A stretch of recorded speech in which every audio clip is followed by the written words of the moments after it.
Assalamualaikum warahmatullahi wabarakatuh. SDN Romba 2, we love smart and powerful. Halo anak-anak, jumpa lagi dengan saya Bu Tuti. Kali ini kita akan belajar matematika. Semoga kalian tetap bersemangat. Nah, kali ini kita akan bersenang-senang dengan bangun kerucut. Baik, kita mulai ya. Pembelajaran kita kali ini, kita akan membahas tentang hubungan antara volume tabung dengan volume kerucut. Kompetensi dasar yang hendak kita capai pada pembelajaran kali ini yaitu KD 3.4. Menjelaskan bangun ruang kubus, balok, prisma, limas, tabung, kerucut dan bola, serta bangun ruang gabungannya, serta luas permukaan dan volumenya. KD 4.4 yaitu mengidentifikasi bangun ruang kubus, balok, prisma, limas, tabung, kerucut dan bola, serta bangun ruang gabungannya. Adapun tujuan pembelajaran pada pertemuan kali ini yaitu setelah menyimak video pembelajaran, siswa dapat 1. Mengidentifikasi bagian-bagian dari kerucut, 2. Memahami hubungan antara volume tabung dengan volume kerucut, 3. Menghitung volume kerucut dan luas permukaannya dengan benar, yang keempat, menyelesaikan masalah yang berkaitan dengan volume kerucut. Nah, mari kita lanjutkan. Nah, anak-anak, tentunya kalian tidak asing lagi dengan bentuk kerucut. Di kehidupan kalian atau di lingkungan kalian, seringkali kalian bertemu dengan benda-benda yang berbentuk kerucut, seperti contong es krim atau ujung dari sebuah tumpeng. Nah, untuk mempelajari tentang bagian-bagian dari kerucut ini, mari kita simak video yang akan Ibu bagikan. Simak ya. Halo anak-anak, selamat pagi. Bagaimana kabar kalian? Semoga kalian tetap sehat dan tentunya tetap bersemangat. Nah anak-anak, pada pertemuan kali ini kita akan belajar bangun ruang, yaitu bangun ruang kerucut. Seperti apa sih kerucut? Mari kita lihat. Nah, ini contoh bangun kerucut. Kerucut itu bentuknya seperti ini. Nah, kalian pasti sering menemui bentuk-bentuk seperti ini di sekitar kalian ya. Contohnya apa yo? Ya, contong es krim atau es krim itu bentuknya seperti kerucut. Ujung tumpeng itu juga bentuknya seperti kerucut. Nah, sekarang mari kita identifikasi dulu seperti biasanya ya. Kerucut ini terdiri dari apa saja atau ada apa saja sih di kerucut itu? Mari kita simak. Kerucut memiliki sisi alas. Nah, alasnya saya balik ya. Nah, ini sisi alasnya. Sisi alas kerucut berbentuk lingkaran. Ini ya yang dimaksud ya. Alas kerucut berbentuk lingkaran. Kerucut juga memiliki rusuk sebanyak 1. Rusuknya yang ini. Nah, ini ya, ini rusuknya. Kemudian kerucut juga memiliki titik puncak. Ini titik puncaknya. Dan yang terakhir, kerucut memiliki sisi tegak atau sisi selimut. Paham ya? Saya ulang lagi ya. Nah, bagian dari kerucut yaitu 1. Memiliki sisi alas berbentuk lingkaran. Memiliki rusuk sebanyak 1. Rusuknya yang ini. Kemudian memiliki titik puncak dan memiliki sisi tegak atau sisi selimut. Itu ciri-cirinya. Jadi dari ciri-ciri itu dapat kita simpulkan yang dimaksud dengan kerucut adalah bangun ruang 3 dimensi yang memiliki 1 titik puncak dan sisi alasnya berbentuk lingkaran serta memiliki sisi selimut. Seperti itu. Nah, lalu seperti apa jaring-jaring kerucut? Mari kita buka. Tara. Nah, ini anak-anak, inilah jaring-jaring dari kerucut. Nah, ya. Ini sisi alasnya tadi, ini sisi selimutnya. Nah, ini jaring-jaringnya. Nah, sekarang kalau sudah mengetahui tentang jaring-jaringnya, kita lanjut untuk mengetahui apakah ada hubungannya dengan tabung. Mari kita simak. Nah anak-anak, setelah kita belajar tentang bagian-bagian dari kerucut, kita lanjutkan belajar bagaimanakah cara menghitung luas permukaan kerucut. Perhatikan, bangun ruang kerucut. Jika kita gambar maka bentuknya seperti ini. Bangun ruang kerucut terdiri dari dua sisi, yaitu sisi alas yang berbentuk lingkaran dengan sisi selimut kerucut.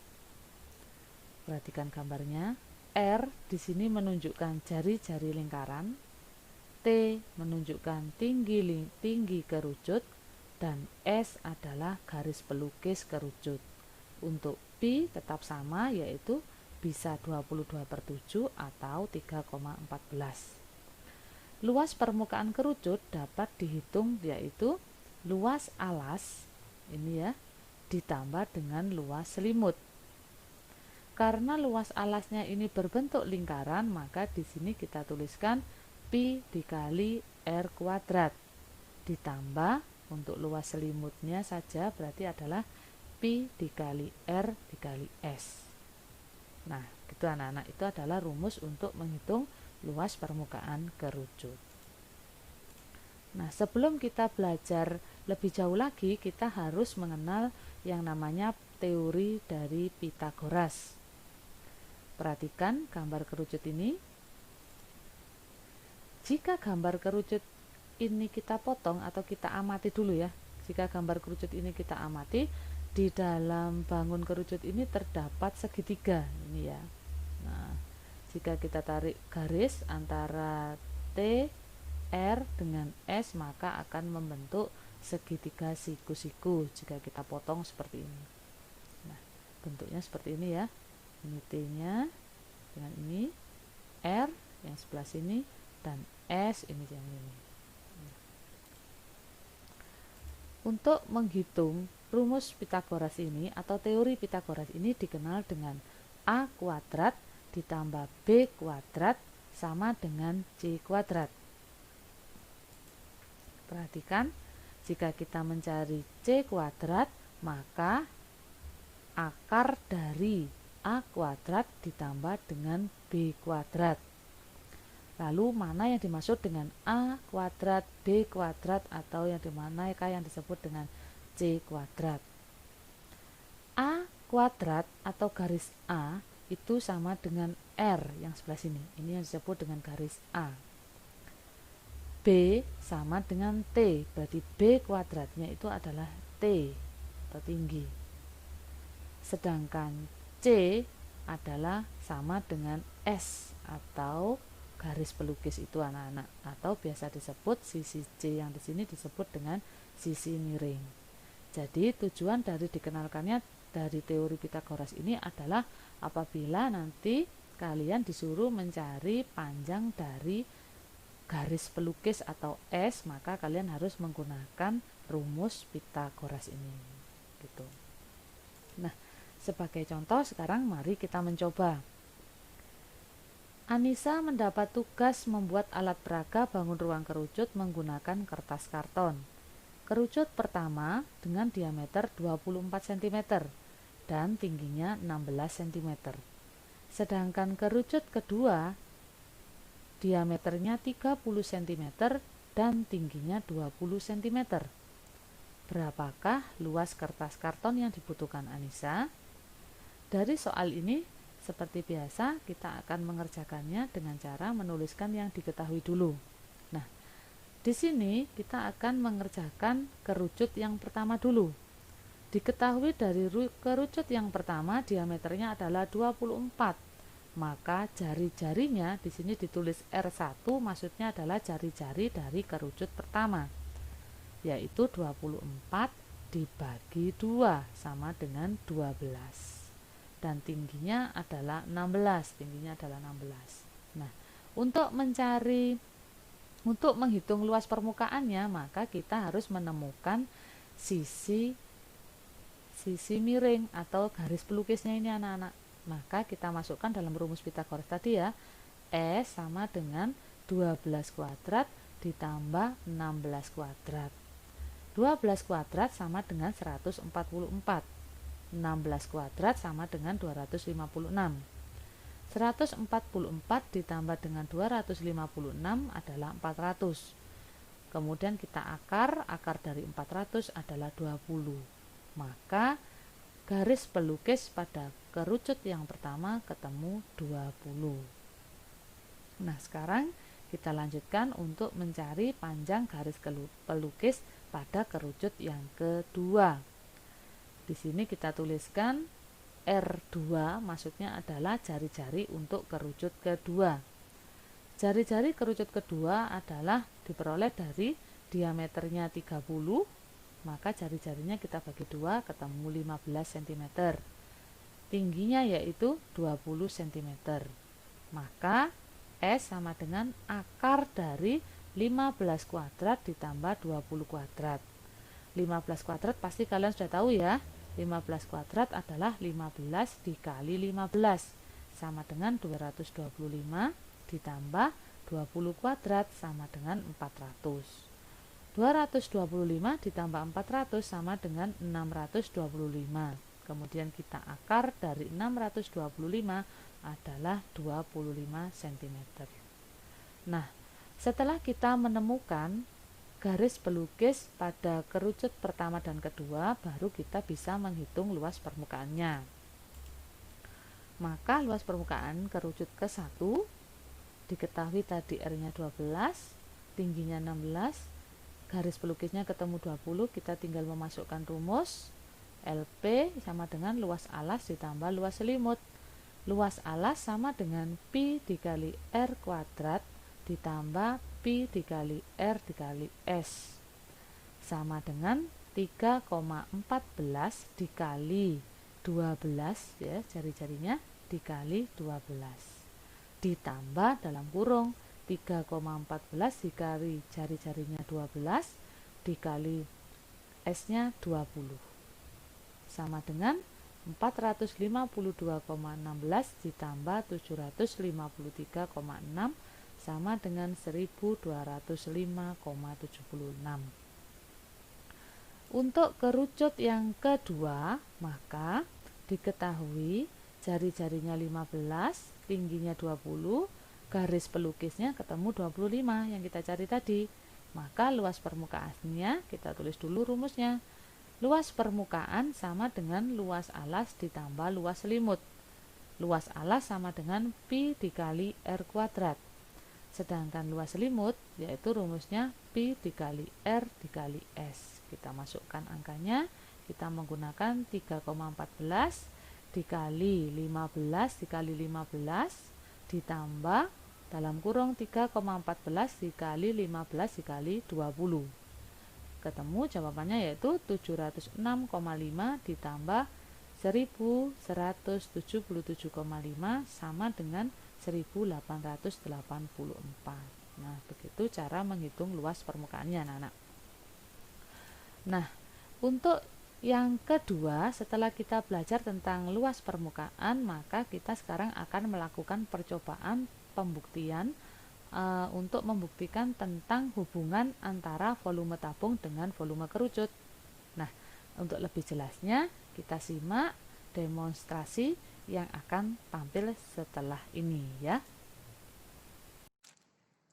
Nah, anak-anak sudah siap untuk mengetahui dan mencari tahu apakah ada hubungannya antara volume kerucut dengan volume tabung. Nah, untuk pembuktian itu, mari kita lakukan beberapa percobaan. Alat dan bahan yang digunakan untuk melakukan percobaan ini yaitu 1. Tabung, 2. Kerucut. Syaratnya pertama yaitu diameter lingkaran pada tabung harus sama dengan diameter lingkaran pada kerucut. Nah, caranya kita ginikan aja biar tahu kalau sama. Nah, pas ya anak-anak ya. Berarti ini diameter lingkarannya antara kerucut dengan tabung sama. Syarat yang kedua yaitu tinggi dari tabung dengan kerucut ini tingginya harus sama. Nah, ini sudah terpenuhi. Dan yang ketiga, media untuk mengisinya yaitu beras. Nah, sudah siap? Mari kita coba. Ibu akan mengisi volume kerucut, ya, kita akan mengisi kerucut ini, kemudian akan menuangkan beras yang sudah saya isi di kerucut ini ke tabung. Kita hitung bersama-sama nanti tabung ini penuh setelah kita isi berapa kali. Jelas ya? Mari kita lakukan.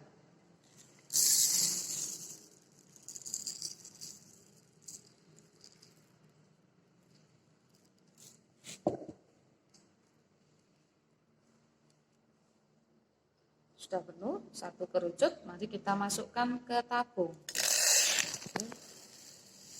Satu, ya anak-anak ya. Sudah, kita isi lagi kerucutnya.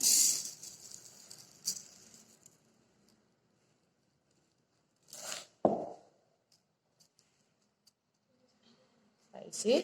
Nah, kita masukkan ke dalam tabung. Kita hitung sebanyak.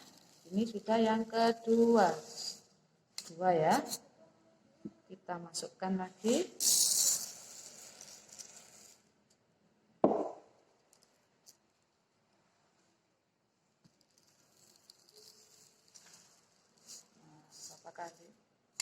Berapa kali anak-anak? Penuh? 3. Ya, 3 kali. Jadi untuk memenuhi tabung ini, kita memenuhi tabung dengan tinggi dan diameter yang sama dengan kerucut, tingginya serta diameternya sama, kita membutuhkan 3 kali untuk mengisinya. Nah, lalu apa hubungannya dengan penemuan rumus nanti? Simak terus ya. Nah, anak-anak, setelah kita melakukan percobaan tadi, dapat diperoleh kesimpulan bahwa volume tabung, bisa kita tuliskan, volume tabung sama dengan 3 kalinya volume kerucut. Berarti volume kerucut adalah 1/3 dari volume tabung. Nah, volume tabung yaitu Pi dikali R kuadrat dikali T. Jadi kesimpulannya volume kerucut adalah 1/3 kali Pi kali R kuadrat dikali tinggi. Nah, sudah jelas ya anak-anak? Berarti inilah rumus untuk mencari volume kerucut. Nah, setelah menyimak hasil dari percobaan tadi, dapat kita ketahui bahwa volume kerucut adalah 1/3 dikali Pi R kuadrat dikali T. Sekarang mari kita mencoba. Sebuah es krim berbentuk kerucut diketahui volumenya 141,3 cm3 dan diameternya 6 cm. Berapakah tinggi es krim? Kita tulis dulu yang diketahui ya. Diketahui D atau diameter adalah 6 cm. Jika diameternya 6 cm, maka R atau jari-jarinya adalah 3. Volume sama dengan 141,3 cm3.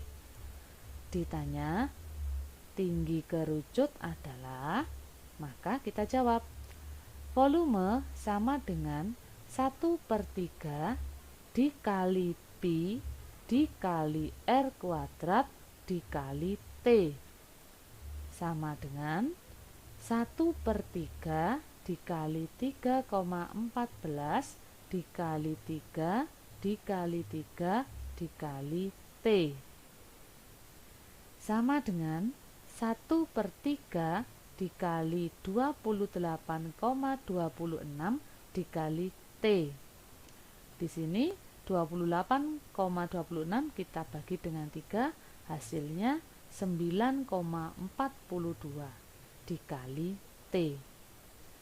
T sama dengan volume dibagi 9,42, sama dengan, kita masukkan angka volumenya, 141,3 dibagi 9,42 sama dengan 15.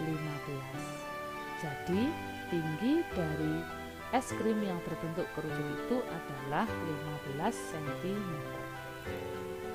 Nah, itu tadi adalah penjelasan tentang kerucut, dan agar kalian lebih paham, Bu Didik mempunyai tugas kalian untuk mencoba 3 soal yang sudah tertera pada layar ini. Nah, saya harap kalian mengerjakannya dengan semangat. Apabila dalam mengerjakan 3 soal pemahaman ini kalian mendapati kesulitan, silakan kalian hubungi Bu Didik, boleh lewat WhatsApp, grup, atau lewat berkomentar langsung pada link yang akan Ibu bagi ini. Terima kasih atas perhatian kalian, semoga kalian selalu sehat, dan semoga kita segera cepat dapat sekolah bersama-sama lagi ya di SD kita tercinta, SDN Ororombo 2. Akhirul kalam, kami akhiri. Wabillahi taufiq wal hidayah. Wassalamualaikum warahmatullahi wabarakatuh. Sampai jumpa, terima kasih.